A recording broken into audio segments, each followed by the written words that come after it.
नमस्कार, India voice देख रहे हैं आप। आपके साथ मैं हूं स्वीटी दीक्षित। बुलेटिन की शुरुआत कर गए हम जानकारियों के साथ। कर्नाटक विधानसभा चुनाव के लिए कांग्रेस ने अपना घोषणा पत्र जारी कर दिया है।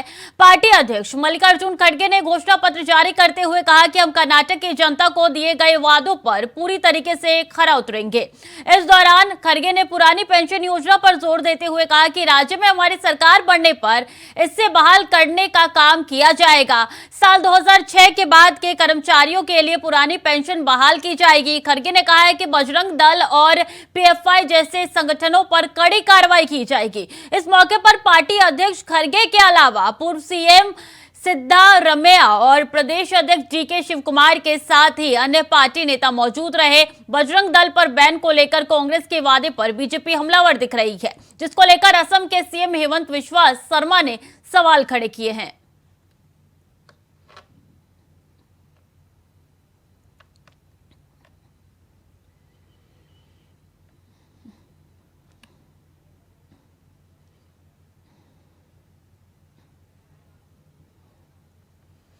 और माफिया हाथी की हत्या के बाद पहली बार प्रयागराज पहुंचे प्रदेश के मुखिया योगी आदित्यनाथ।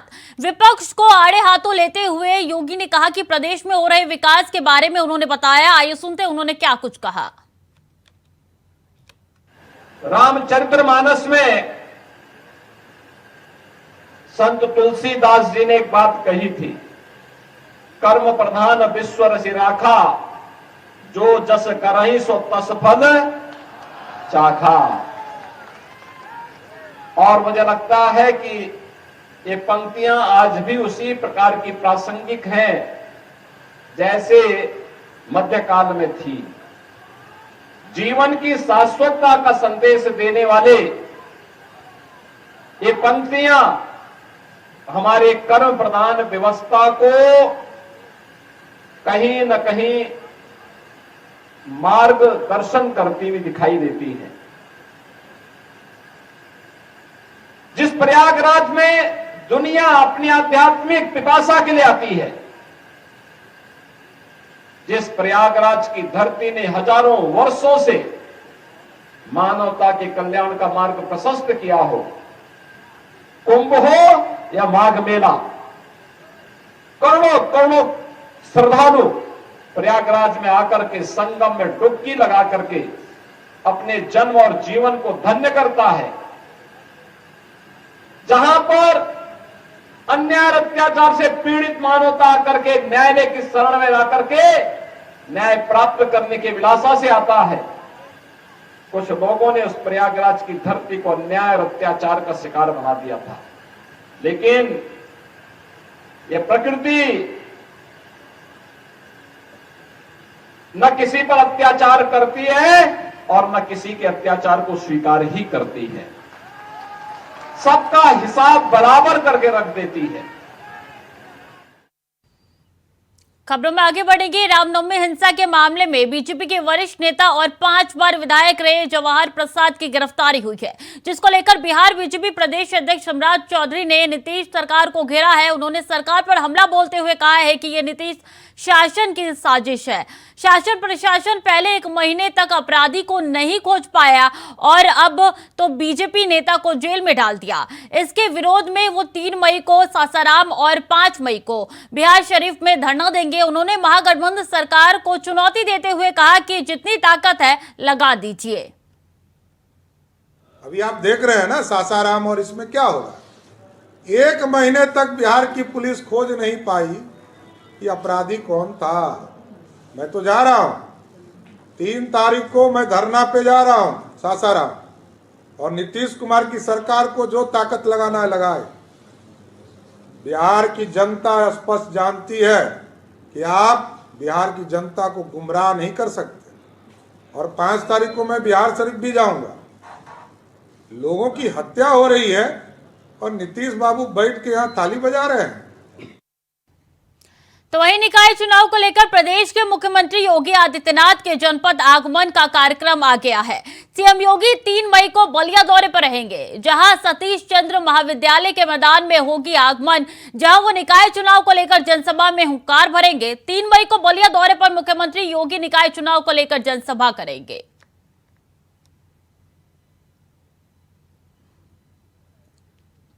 तो निकाय चुनाव को लेकर बलिया में जनसभा होने वाले हैं। सीएम योगी आदित्यनाथ का पहले चरण के चुनाव प्रचार अभी से कुछ ही देर में थम जाएगा और दूसरे चरण का चुनाव प्रचार शुरू हो जाएगा। और ऐसे में बलिया की ये तस्वीरें जहां पे जोरों शोरों से तैयारी चल रही है और ये तैयारी बलिया में चल रही है, जहां पे 3 मई को सीएम योगी आदित्यनाथ जनसभा को संबोधित करेंगे। निकाय चुनाव को लेकर यहाँ पे वो हुंकार भरेंगे और जनसभा को संबोधित करेंगे। 3 मई का वो दिन है, यानी कि अब से एक दिन बाद चुनाव प्रचार होगा और ये चुनाव प्रचार बुधवार को होना है। बता दें कि निकाय चुनाव को साधने की कोशिश बीजेपी लगातार कर रही है।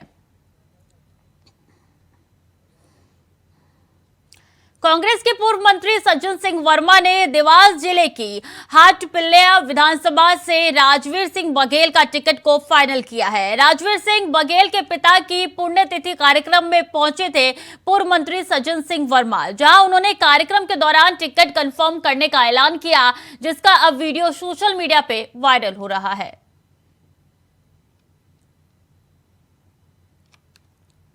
सुप्रीम कोर्ट ने आरक्षण को लेकर 58% आरक्षण को गाइडलाइन दिया है। इस पे सारी भर्तियाँ छत्तीसगढ़ सरकार कर सकती है, उसको आप कैसे? देखिए, अभी हम लोगों ने बीच में अभी पिछले सेशन में, उसके पहले वाले सेशन में आरक्षण का नया बिल विधेयक पारित हुआ विधान, जो माननीय राज्यपाल महोदय के पास लंबित है। राज्यपाल महोदय का हस्ताक्षर नहीं हुए हैं पर, लेकिन जो उसके बाद हाईकोर्ट में जो हमने लगाई थी, आवेदन दिया था, हाईकोर्ट रिजेक्ट कर दिया। एसएलपी लगाई गई दिल्ली में सुप्रीम कोर्ट में, सुप्रीम कोर्ट ने हाईकोर्ट के आदेश को रोक दिया और अब 58% आरक्षण का नियम प्रभावशील है।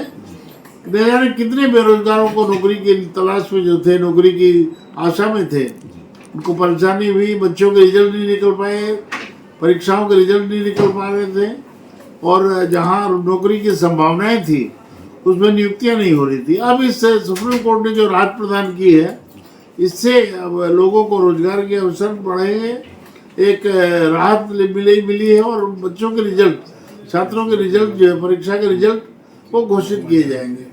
और इस काम के लिए मैं माननीय मुख्यमंत्री जी को बधाई देता हूँ। उनके प्रयास सफल हुए हैं और आखिर न्याय हमें प्राप्त हुआ है। माननीय राज्यपाल महोदय के हस्ताक्षर होते ही फिर वो दूसरी व्यवस्था जो संशोधन विधेयक बिल है वो प्रभावशील हो जाएगा। ये 2012 का संशोधन जो था, विधेयक बिल था, वो जो कानून बना था, उसके तहत हमें राहत मिली। बहुत बहुत धन्यवाद। और कांग्रेस के पूर्व मंत्री सज्जन सिंह वर्मा ने देवास जिले के हाटपिल्लिया विधानसभा से राजवीर सिंह बघेल का टिकट को फाइनल किया है। राजवीर सिंह बघेल के पिता की पुण्यतिथि कार्यक्रम में पहुंचे थे पूर्व मंत्री सज्जन सिंह वर्मा, जहां उन्होंने कार्यक्रम के दौरान टिकट कंफर्म करने का ऐलान किया, जिसका अब वीडियो सोशल मीडिया पे वायरल हो रहा है।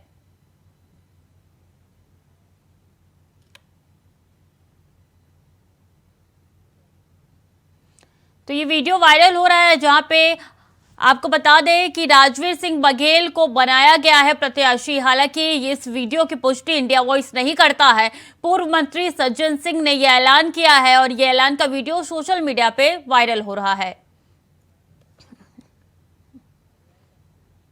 तो वहीं राजस्थान की राजधानी जयपुर में मंगलवार सुबह केंद्रीय मंत्री सर्बानंद सोनोवाल और गजेंद्र सिंह शेखावत ने जयपुर में अंतर्राष्ट्रीय योग दिवस की 50 दिन की उल्टी गिनती के उपलक्ष्य में आयोजित योग महोत्सव में भाग लिया। इस दौरान मंत्री गजेंद्र सिंह शेखावत ने प्रदेश की गहलोत सरकार पर तंज कसते हुए कहा कि 21 जून को जो योग दिवस पूरे विश्व भर में मनाया जाएगा, उसके काउंटडाउन के 75 दिन शेष रहने का कार्यक्रम असम के डिब्रूगढ़ में हुआ था। मैं आयुष मंत्रालय के मंत्री सर्बानंद सोनोवाल का अभिनंदन करना चाहता हूं कि उन्होंने 50वें दिन के काउंटडाउन का ये उत्सव जयपुर में आयोजित किया है और आज हजारों के उपस्थिति में हमने योग अभ्यास किया है। मेरा सबसे आग्रह है कि योग केवल योग दिवस के दिन का विषय नहीं, बल्कि हमारे रोजमर्रा जीवन का हिस्सा बनाए। रैलियां हो रही है, दावे किए जा रहे हैं कांग्रेस की ओर से भी। बीजेपी क्या लगता है, किस प्रकार का सिनेरियो नजर आ रहा है? देखिए, भारतीय जनता पार्टी की डबल इंजन की सरकार कर्नाटक में एक बार फिर बनने वाली है और जिस तरह का रिस्पांस माननीय प्रधानमंत्री जी की रैलीज में माननीय गृह मंत्री जी के सारे रोड शो और उनकी सभाओं में और भारतीय जनता पार्टी के राष्ट्रीय अध्यक्ष आदरणीय जेपी नड्डा जी के सभाओं में मिल रहा है। जनता में जिस तरह का उत्साह है और भारत की सरकार ने माननीय नरेंद्र मोदी जी के नेतृत्व में जिस तरह से कर्नाटका के सामान्य मानवी के जीवन में परिवर्तन लाने की दृष्टिकोण से प्रारंभ की गई योजनाओं को जिस तन्मयता के साथ में और जिस बखूबी धरातल पर उतारा है, मुझे पूरा विश्वास है कि एक बार फिर प्रचंड बहुमत के साथ में भारतीय जनता पार्टी की सरकार कर्नाटका में बनने वाली है। राजस्थान में भी इस साल चुनाव है, दावा किया जा रहा है योजनाओं के जरिए सरकार रिपीट होगी। अशोक गहलोत जी का दावा है। देखिए राजस्थान में भारतीय जनता पार्टी की सरकार बनना,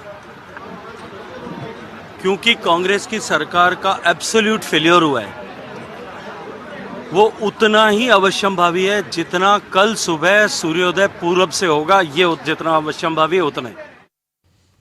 और केरल में वंदे भारत ट्रेन पर पथराव किया गया है। स्थानीय पुलिस ने बताया कि ट्रेन मलप्पुरम जिले के थिरुनवाया और तिरूर के बीच गुजर रही थी, तभी उस पर पथराव हो गया। अभी हाल ही के दिनों में प्रधानमंत्री नरेंद्र मोदी ने वंदे भारत ट्रेन को केरल में हरी झंडी दिखाई थी। स्थानीय पुलिस के मुताबिक ट्रेन पर पथराव की घटना सोमवार शाम तकरीबन 5 बजे आई, जिसके बाद रेलवे के अधिकारियों ने स्थानीय पुलिस को इसके बारे में सूचना दी। पुलिस ने बताया कि पथराव के बाद ट्रेन चलती रही, घटना में कोई घायल नहीं हुआ है। तो कुछ ही दिनों पहले पीएम मोदी ने वंदे भारत एक्सप्रेस को हरी झंडी दिखाई थी केरल में, और ये वही ट्रेन की तस्वीर है, वंदे भारत की तस्वीर है जो आपके साथ साझा करें, जिसपे पथराव की घटना सामने आई है। बता दें कि चलती ट्रेन में पथराव किया गया। हालांकि किसी के हताहत होने की कोई जानकारी अभी निकल के सामने नहीं आई है, लेकिन पुलिस के मुताबिक ये स्थानीय लोगों द्वारा यहाँ पे पथराव किया गया है। जांच में जुट चुकी है पुलिस और चलती ट्रेन में ये पथराव किया गया है। किसी के घायल होने की सूचना अभी तक नहीं आई है।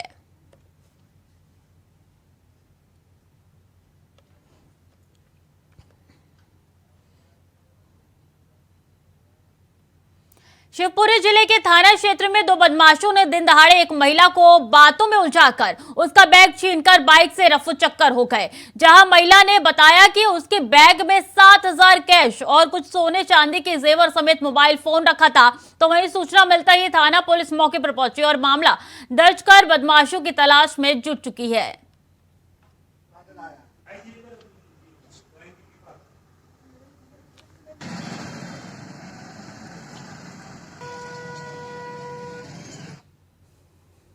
तो वहीं अलीगढ़ में बदमाशों के हौसले इतने बुलंद है कि उन्हें अब पुलिस का जरा सा भी खौफ नहीं है।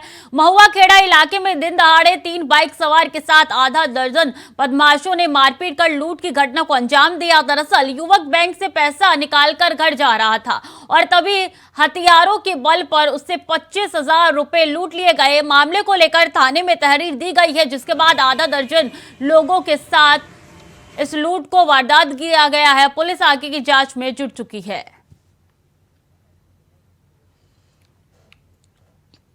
तो हथियारों से लैस कुछ बदमाशों ने ये लूट की घटना को अंजाम दिया है। एक बार फिर से अलीगढ़ के ये तस्वीर निकल के सामने आई है जो बताती है कि किस तरीके से कानून व्यवस्था अलीगढ़ में ध्वस्त होती हुई नजर आ रही है, क्योंकि दिन दहाड़े ये लूटपाट की घटना को अंजाम दिया गया है। हथियारों से लैस होकर बदमाश आए थे और ये आदमी जो घायल दिख रहा है आपको, ये एटीएम से पैसे निकाल के घर की ओर रवाना हो रहा था। उसी समय ये 25,000 रुपए से लूट लिए गए। अलीगढ़ की पूरी घटना है जो आपके साथ साझा कर रहे हैं।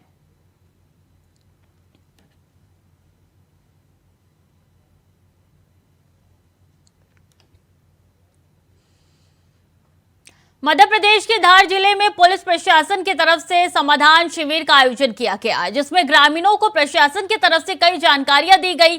प्रशासन ने ग्रामीणों को जानकारी देते हुए अपील की कि छोटे विवादों का ग्राम समिति के जरिए समाधान कर उसे गांव के चौपाल स्तर पर ही खत्म कर दे। वहीं इस दौरान कुक्षी पुलिस विभाग के एसडीओपी ने लोगों को पैसा एक्ट भी जानकारी दी, साथ ही लोगों से यातायात नियमों के पालन को लेकर भी अपील की।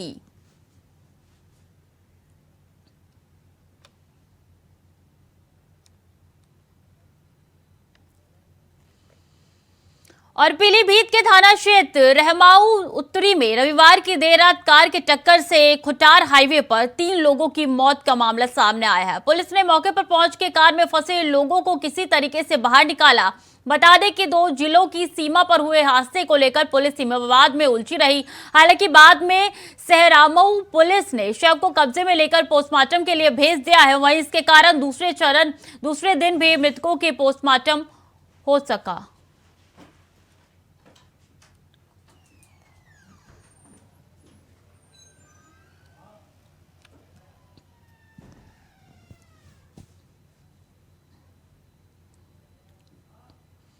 और एक बार फिर से बिजनौर में तेज रफ्तार का कहर देखने को मिला है, जहां एक तेज रफ्तार ट्रक ने बाइक को टक्कर मार दी है। हादसे में बाइक पर सवार एक महिला की मौत हो गई है, वहीं बेटा घायल हो गया है। बताया जा रहा है कि दोनों मां बेटे के जन्मदिन पार्टी में शामिल हो रहे थे और इसी दौरान यह हादसा हो गया। मौके पर पहुंची पुलिस ने शव को कब्जे में लेकर पोस्टमार्टम के लिए भेज दिया। वहीं हादसे से परिजनों का रो रो कर बुरा हाल हो गया है।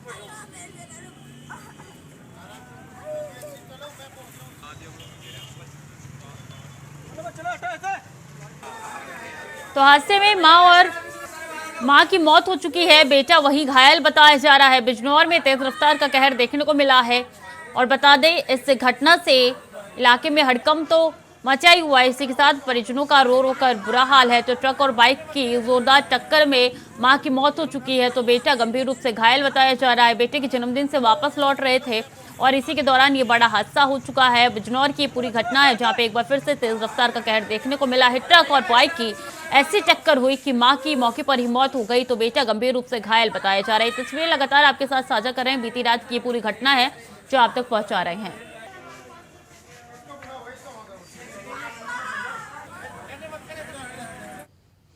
और निकाय चुनाव की तारीख जैसे ही नजदीक आ रही है, वैसे ही पार्टियों का प्रचार करने का अनोखा तरीका भी सामने आ रहा है। आपको बता दें कि ऐसा ही एक वीडियो सोशल मीडिया पे वायरल हो रहा है, जिसमें एक प्रत्याशी वोटरों तक अपने चुनाव चिन्ह को पहुंचाने के लिए कभी गीत के माध्यम से तो कभी हनुमान बनकर जनता के बीच में पेश हो रही है, जिसका वीडियो सोशल मीडिया पे जमकर वायरल हो रहा है।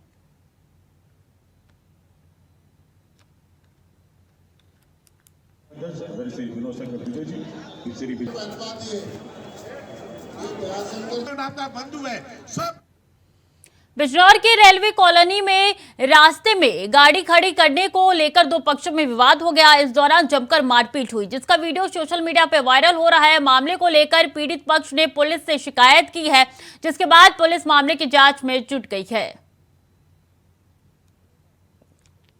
ये तस्वीरें आपके साथ साझा करें, दोनों पक्षों में किस तरीके से विवाद हुआ है। हाथापाई की घटना भी निकल के सामने आई है। दोनों पक्षों में जमकर लाठी डंडे भी चले हैं। ये तस्वीरें इस बात की गवाही देती है कि किस तरीके से बीच में गाड़ी खड़ी होने के बाद बिजनौर का ये पूरा मामला है। इसके बाद ये हाथापाई हुई है और ये वीडियो सोशल मीडिया पे वायरल हो रहा है। जैसे ही पुलिस को ये जानकारी मिली है, पुलिस मौके पर पहुंची है, बीच बचाव करने की कोशिश की है। हालांकि पुलिस आगे की जाँच में जुट चुकी है। तो वहीं पीड़ित परिवार का कहना है कि हमसे मारपीट की गई है और इसका वीडियो भी सोशल मीडिया पे वायरल हो रहा है। चिल्लाने की आवाज आ रही है महिलाओं की और इसी के साथ ये देखिए किस तरीके से मारपीट हाथापाई की जा रही है। 2 पक्षों के बीच में जमकर मारपीट हुई है। बिजनौर का ये पूरा मामला है जो आपके साथ साझा कर रहे हैं। गाड़ी खड़ी करने को लेकर ये पूरा विवाद शुरू हुआ था और ये पूरा विवाद देखते देखते हाथापाई में तब्दील हो गया। तो वहीं जालौन पुलिस को बड़ी सफलता मिली है। नगर निकाय चुनाव में पाकिस्तान और बांग्लादेश के रास्ते नकली नोट पकड़े गए हैं। आपको बता दें कि चेकिंग के दौरान एसओजी टीम ने 50,000 रुपए का जाली नोट एक ही सीरियल नंबर के पकड़े हैं। पुलिस ने इन नोटों के साथ 5 अभियुक्तों को भी गिरफ्तार किया है।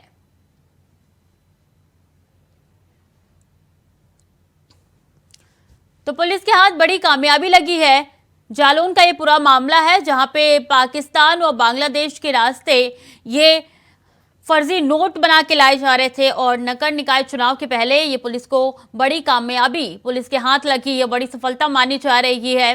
ठीक चुनाव से पहले ये पुलिस के हाथ ये सफलता लगी है और ये नकली नोट है जिसका कारोबार लगातार चलाया जा रहा था, जिसमें पुलिस ने 5 आरोपियों को गिरफ्तार किया है। ये आरोपियों की तस्वीर है जो आपके साथ साझा कर रहे हैं। पुलिस के हाथ बड़ी सफलता लगी है और इसी के साथ बता दें कि कई नोट बताए जा रहे हैं कि सीरियल नंबर के नोट थे जो पुलिस ने बरामद किए हैं। तो ये आरोपी बड़ी फिराक में थे, जिनको पुलिस ने दबिश देके गिरफ्तार कर लिया है। एक बड़ी सफलता पुलिस के हाथ लगी है।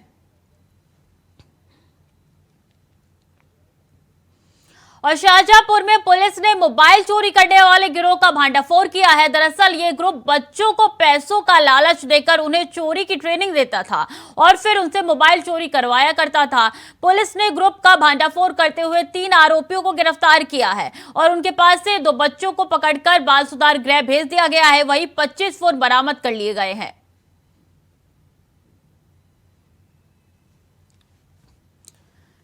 तो ये गिरोह का भांडाफोड़ पुलिस ने किया है। 2 बच्चों को आरोपी बनाए गए हैं और इसी के साथ कई आरोपी भी गिरफ्तार हुए हैं। फिलहाल बच्चों को बाल सुधार गृह में भेज दिया गया है। तो ये बड़ी साजिश इस गिरोह की तरफ से रची जा रही थी, जब बच्चों को ट्रेनिंग देकर ये मोबाइल चोरी करवाते थे और इसके बाद पुलिस ने छापेमारी की है और ये 3 आरोपियों को दबोचा है।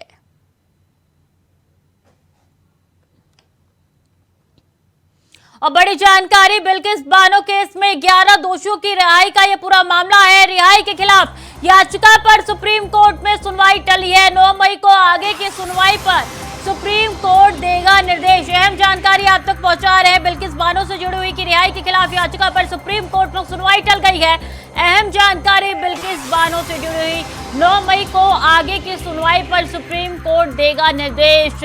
इस वक्त की अहम जानकारी आप तक पहुंचा रहे हैं। बिल्किस बानो केस के 11 दोषियों के रिहाई का यह पूरा मामला है और बता दें 9 मई को आगे की सुनवाई पर सुप्रीम कोर्ट निर्देश देगा। रिहाई के खिलाफ याचिका पर सुप्रीम कोर्ट में सुनवाई टल चुकी है। 9 मई को अगली सुनवाई होनी है, जिसमें निर्देश सुप्रीम कोर्ट देगा। तो बिल्किस बानो केस काफी पुराना केस है और इसमें जो भी मुजरिम थे उनको रिहा कर दिया गया है। इसके बाद बिल्किस बानो की तरफ से सुप्रीम कोर्ट का दरवाजा खटखटाया गया है। और अब देखिए, बिल्किस बानो केस में आपको बता दें कि रिहाई के खिलाफ याचिका पर सुप्रीम कोर्ट में सुनवाई टल चुकी है और इसके बाद 9 मई का वो दिन है जब सुप्रीम कोर्ट निर्देश देगा आगे सुनवाई को लेकर। तो 9 मई का इंतजार करना होगा। सुप्रीम कोर्ट निर्देश देगा सुनवाई को लेकर। ये काफी पुराना ये पूरा मामला है और अब सुप्रीम कोर्ट का रुख किया है।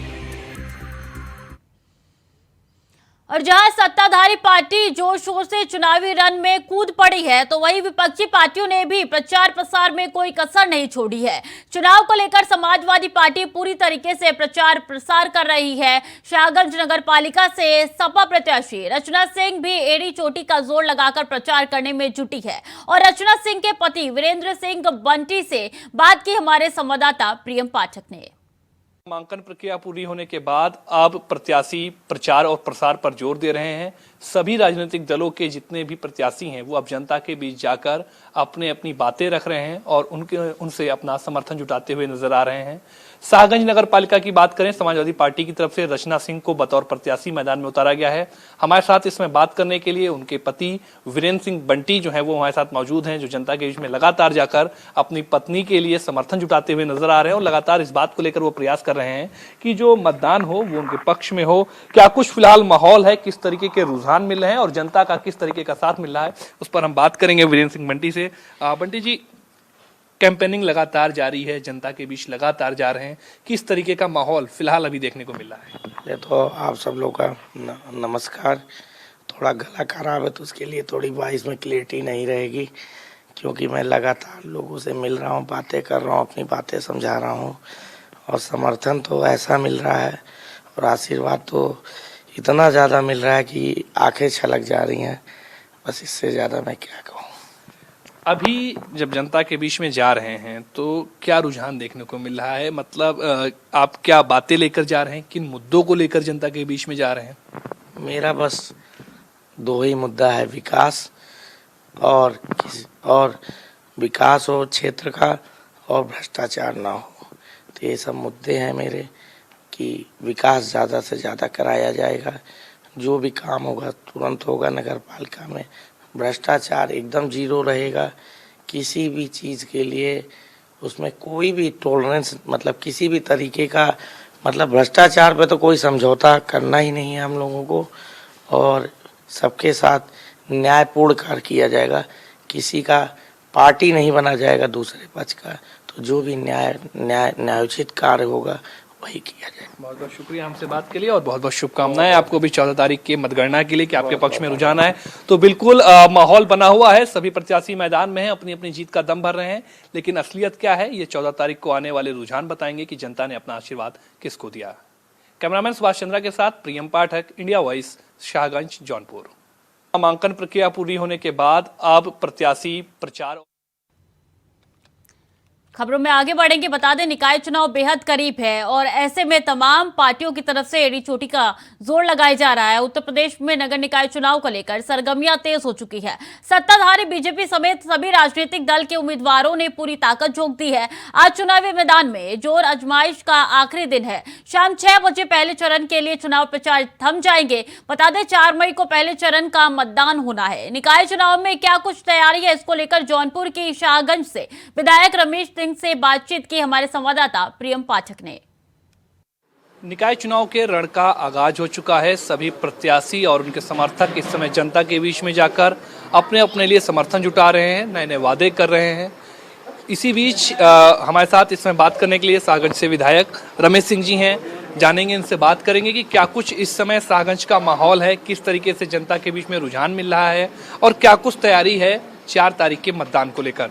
विधायक जी, इस समय क्या माहौल शाहगंज में आप देख रहे हैं जब आप जनता के बीच में जा रहे हैं, अपनी समर्थित जो प्रत्याशी हैं उनके लिए जब आप जनता के बीच में जा रहे हैं, तो किस तरीके का माहौल देखने को मिल रहा है? देखिए, बहुत ही अच्छा माहौल देखने के लिए मिल रहा है और जैसे कि परसों हमारे यहाँ रथ यात्रा आई थी, मुझे लगता है एक जन सैलाब शाहगंज नगर पालिका में एक जन सैलाब उमड़ गया था। मैं पूर्ण रूप से आश्वस्त हूँ कि आने वाले 4 तारीख को, 4 मई को भारी से भारी संख्या में मतदान हो और आने वाले 13 तारीख को हमारी भारतीय जनता पार्टी का कमल शाहगंज नगर पालिका में सुनिश्चित खिलेगा। मुद्दे क्या रहने वाले हैं? अगर मान लीजिए इस बार जो जनता है, शाहगंज की जो जनता है, क्या विकास के आधार पर वोट कर रही है या अन्य जो समीकरणों की बात होती है उनके आधार पर मतदान? नहीं, देखिए, मैं आपको ये बताना चाहता हूँ कि मुख्य रूप से सिर्फ और सिर्फ विकास के नाम पे ही भारतीय जनता पार्टी यहाँ अपना वोट मांग रही है। और मैं आपको बताना चाहता हूँ कि कई दशकों से यहाँ शाहगंज नगर पालिका की एक मांग चल रही थी बाईपास की। बड़े बड़े नेता दुर्भाग्य से यहाँ शाहगंज में जो विभिन्न चुनाव होते थे, लोकसभा का, विधानसभा का या नगर पालिका का भी चुनाव, जो बड़े बड़े नेता आते थे सिर्फ वादा करके चले जाते थे और बाईपास आज तक नहीं बन पाया। और मुझे आज ये बताते हुए खुशी होती है कि जब मैं विधायक बना, यहाँ की शाहगंज की देवतुल जनता ने मुझे आशीर्वाद दिया। मेरे प्रयासों से आज 1500 करोड़ रुपया ये धन हमारे यशस्वी पीडब्ल्यूडी मंत्री नितिन गडकरी जी ने इसको स्वीकृत कर दिया है। इसका टेंडर भी हो गया है और शाहगंज बाईपास के लिए 82 करोड़ रुपया स्वीकृत हुआ है और सीमांकन का काम ये पूरा हो चुका है। बहुत जल्द हमारे देवतुल किसान भाइयों को जो जमीन अधिग्रहण की जाएगी उसका भुगतान हो जाएगा और कार्य जल्द से जल्द चालू हो जाएगा। ऐसे ही आप अगर आप हमारे यहाँ बस डिपो की हालत देख लेंगे जो शाहगंज नगर पालिका के अंतर्गत है, मुझे बताते हुए शर्म आ रही है कि वो शौचालय से बदतर हालत में है। मैं लेकिन धन्यवाद देना चाहता हूँ हमारे यशस्वी मुख्यमंत्री महाराज योगी आदित्यनाथ जी का और हमारे यशस्वी परिवहन मंत्री दयाशंकर भैया का कि जब मैंने उनके पास प्रस्ताव दिया और निरंतर जब फॉलोअप रखा गया, हमारे प्रयासों के माध्यम से 2 करोड़ 25 लाख रुपया आज बस डिपो के जीर्णोद्धार के लिए ये सरकार ने सैंक्शन कर दिया है। यही आचार संहिता खत्म होने के बाद इसका टेंडर हो जाएगा और साथ ही में उन्होंने 8 नई बसें भी हमको दी हैं। शाहगंज महोत्सव का कार्यक्रम 19 मार्च को हुआ था जिसमें 2 नई बसें का उद्घाटन हमारे यशस्वी परिवहन मंत्री दयाशंकर भैया ने किया और जिस दिन ये कार्य पूरा हो जाएगा आपका जीर्णोद्धार का, 6 बसें और नई मिल जाएगी। ऐसे ही शाहगंज का हमारा आप रेलवे स्टेशन ले लीजिए। बहुत बहुत शुक्रिया हमसे बात करने के लिए। तो ये थे शाहगंज विधायक रमेश सिंह। इनका साफ तौर पर कहना है कि शाहगंज में पिछले जो कार्यकाल रहा है, बतौर चाहे अध्यक्ष के तौर पर रहा हो यहाँ के चेयरमैन का या फिर विधायक जी का 1 साल का कार्यकाल रहा हो, उसमें कई विकास के कार्य किए गए हैं। हालांकि अभी भी शाहगंज को कई विकास कार्यों की दरकार है जिनको वो अगर उनका चेयरमैन दोबारा बनता है तो पूरा किया जाएगा। कैमरामैन सुभाष चंद्रा के साथ मैं प्रियम पाठक, इंडिया वॉइस, जौनपुर। तो फिलहाल के लिए बुलेटिन में इतना ही। खबरें लगातार जारी है, देखते रहिए इंडिया वॉइस।